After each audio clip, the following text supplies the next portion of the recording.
If it came here from the first video, I can assume one of a few things. First is you simply must continue telling me how wrong I am for daring to attack the uncriticisable sacred cow that is live action One Piece. Second is you're curious to see where I'm going with this, even if you don't agree with me. Third is you want some background noise. Fourth is you actually do agree with me, which is probably the least likely. Anyway, time for Buggy the Clown, who is definitely not just Joker with blue hair rather than green. I forgot to finish Luffy's childhood last episode, so we open with more of it here.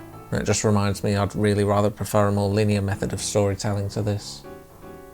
Shanks tells Luffy and Makino, sorry, they pronounce it Merkino, that he's leaving. Oh no. In the present, Luffy's acting like Tidus on the SS Leaky, as Nami stone-facedly tries to crack the safe, and Zoro stone-facedly complains they're interrupting his sleep. The sea chart's real, and Nami stone-facedly goes into the world's geography. The Four Blues, the Red Line, the Grand Line, you know. Coincidentally, a ship owned by Buggy appears and casts sleep powder on them, but not before Luffy eats the sea chart's container. They wake up in a smoky, badly lit interior with their valuables gone, barring the hat. They figure the Marines captured them. Apparently Marines put pirates in crates to transport them, but Luffy corrects them, having seen Buggy's emblem. Zoro's response is, Marines have training and pirates are easier to kill. Ignore that Marine base you decimated between your last episode. Luffy suggests they talk with the pirates because that's what Shanks would do. The crate then opens to an even bigger smoky, badly lit interior. I guess to go for the whole Circus of Terror thing, yeah, fine. We also see the audience for live action One Piece being directed to give their real, genuine reactions to the show. Stop clapping! No! Stop! It's all wrong! And there's my reaction. We also get the most prominent appearance of Moji outside of applause prompter because they apparently don't have the budget for Richie.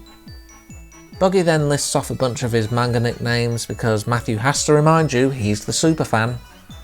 For the record, as I said in the first video, I'm aware there are other writers, but he's the one who puts himself as the face, so he gets the brunt of the stick. Anyway, Luffy marvels at how everybody clearly knows Buggy's name. Props for trying to work in a nose pun at least. Forgets to call Parley though. They then start arguing about who's going to be Pirate King, and we get Buggy being angry because how dare someone steal the sea chart before him, and Nami tries bargaining for her freedom. You know, in the actual series she did turn Luffy over and try to feign loyalty to Buggy, only to have an attack of conscience when he told her to use a Buggy Ball on Luffy. Could have made for good conflict here. Just saying.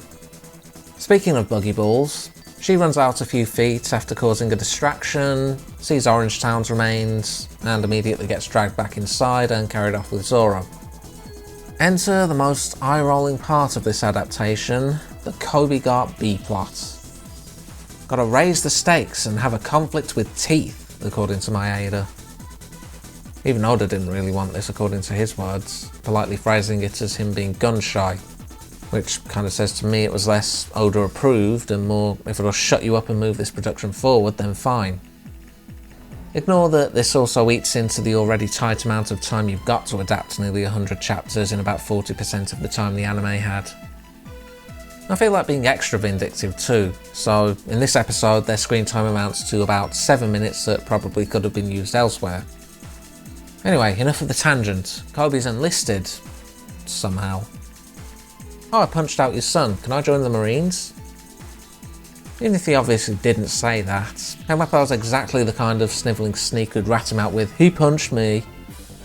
I know I've joked about Helmeppo existing so people can hit him, but I'm not getting the through line here of Kobe being allowed in. Anyway, Garp talks with Morgan about the attack, Morgan tries to downplay things, and Garp takes note of Kobe. Also, because everything has to have shallow depth of field, and also the shot's too wide to get a good look, I can't tell, but I think the bald guy Nami mugged is strung up. Which, yeah, it was his fault. Zoro and Nami are in the back and arguing with all the emotion you can expect from those two. Suppose it's in character who doesn't trust her at least. She reveals they missed one of her lockpicks. Luffy's being stretched by an indentured boodle. So much for fighting for his town that he worked 40 years to build. Buggy then makes mention of the hat and Shanks stealing his spotlight, but because we're not done with Luffy's flashback, we can't do Buggy's history with him when they were members of Spoiler Removed's group and that whole thing. South Pole, by the way. Luffy busts out when Buggy decides to put a kid on the rack instead. Then he punches Buggy's head off, revealing his power. That's still going to hurt him. You know, Luffy zigs, Buggy zags. Luffy can tank blunt force and Buggy blades. He even comments you can slice and dice in here, which, yeah, that's Zoro's specialty. And I know Zoro attacks later. Buggy also uses sleep powder again. Computer controlled Pokemon Stadium accuracy rules there. Nami's still working the lock. You are no Jill Valentine, lady. Kabaji enters and wants Zoro to remember him. Not from the first episode, but from killing his brother in Goa Kingdom years prior. Another attempt to try and be all, look at our reference, but Goa Kingdom's on Luffy's island.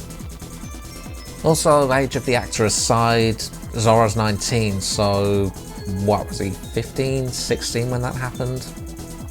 I know we never actually get a concrete time when Zoro set out in the actual series, but I never inferred it to be more than a year. I'm also not sure why I'm fixating on this, as it's an invention of the adaptation anyway. Kabaji also decides to practice his knife-throwing act on Zoro. Back with Kobe and Garp, and the latter's grilling the former about his history. Kobe spills about Alvida, and how Luffy helped him because he was spotted with Luffy in the bar, and says being a Marine is his dream. Garp's all, well done, that was all a test. Back in the past, Luffy's still moping with Murkino as Higuma enters. Shanks comes in and references spilling a drink on him is fine, but don't hurt his friends. Again, Higuma didn't spill the drink on him. Someone charges at Shanks, who does a finger gun, and Lucky Roo's revealed to shoot the attacker. Not Higuma, but the attacker Shanks probably could have taken out with no problem. See, it made sense in the original because Lucky shoots someone aiming at Shanks point blank. Also, no speech about how drawing your weapon means intending to use it, which was one of the first signs Shanks was more dangerous than he let on. Not important though, because we need to have another big over-choreographed MCU fight scene with the Red Hair Pirates instead, which Higuma uses to escape with Luffy. No Shanks teasing Luffy about his claim of punching like a pistol either. In the present, Luffy wakes up in a water tank that's filling up with seawater. Pretty sure being submerged in any water would have the same effect. The drawback of Devil Fruit being that when you're submerged in water, you can't even so much as move, let alone swim. Buggy tries to recruit him and get the sea chart to no avail. He also mentions wanting to be loved rather than his actual motive of wanting as much gold and jewels as possible because that's his idea of treasure. You know, right at the beginning, Nami asks why Luffy's so fixated on the hat and he basically says it's his treasure. So, missed opportunity. I think the being loved thing is possibly meant to reference how Buggy kind of has dumb luck in getting support much later, but who knows. Luffy starts drowning as the tank fills up faster, courtesy of Buggy. We then cut back to his past as he and Higuma get knocked off the boat they're on rather than him kicking Luffy off as he has no more use as a hostage. The way the Lord of the Coast eats Higuma is basically a split second of him crying out and sinking too. There's some parallel shots of past and present Luffy drowning. It's alright. Shanks pulls Luffy out and stares at the beast for 10 seconds. Seriously, do something before he eats your arm. Oh, too late. It's then another 20 seconds before the get lost comes into effect and oh no, he lost his arm. Anyone remember when this was all one literal last second save? Kabaji stops his knife throwing with a battle of the gravel exchange of, "You really don't fear death, do you?" "No, I just don't fear you." He then throws a knife at one of Zoro's bindings. Why? He just freed him. Zoro then says he's changed his point of view because Luffy's rubbed off on him. Clearly there were several episodes between the first and second where this happened. Oh, and Nami's finally finished picking the damn lock. Conveniently, Zoro's swords are also nearby. So, rather than Zoro cutting the tank apart, Nami smashes the glass. Luffy ends up coughing up the container with the sea chart as a result. Buggy then does a monsoon impression when Zoro's attack doesn't work. Luffy takes another chance to punch him. I mean, crap man, look at that. It's like his stomach plug. Don't see that every day. I mean, doesn't even really seem possible if you think about it, with body organs and cartilage and bones. I mean, I'm not a doctor, but that was like one clean chunk. Alright, Kung Pao reference aside, it still does nothing to hurt him even though it should. Here's a hint, go for the Buggy balls. Buggy splits up again. His feet are included in the maelstrom of body parts, even though that was a weakness they exploited originally because they couldn't go flying like that. They then whack most of the parts into various crates and barrels, reducing him to his head, hands and feet, and Luffy Gum Gum Bazookas him off. Let there be light. Luffy also says that he's a different kind of pirate. Yeah man, totally the good kind of pirate, don't worry. We're the Blue Rogues. Okay, fine. This is probably coming from Romance Dawn. The pilot versions, I mean. See, in those, Luffy considered himself part of a group known as the Peace Mains, and the pirates he fought were part of another label, the Morganeers. For the actual series though, pirates are pirates, and he's trying to be king of all of them, not just those ones over there. Whatever, I'm close to finishing. Morgan's now tied to the post as his actions are considered a failure among the Marines, even if the rest of the squads aren't. I'm not really sure what he did. Is it downplaying losing the sea charts? Garp decides to pursue Luffy because stopping pirates is about crushing dreams. Moving on. Oh look, a dog. I wonder what that's referencing. I do have something to say for this, but I'll save it for now. Luffy's seen off with some food as a reward. He only takes a single loaf of bread after hesitating. Kinda think they could have had him stuff the loaf in his mouth, take 2 more and then one last one for the trip. Oh no, nitpicky. That and they didn't raid Buggy's treasure reserves. You know, money for the trip, leave some to Boodle, something for Nami to swipe. No. Last bit of the flashback, and Shanks gives his hat to Luffy after his declaration to be Pirate King.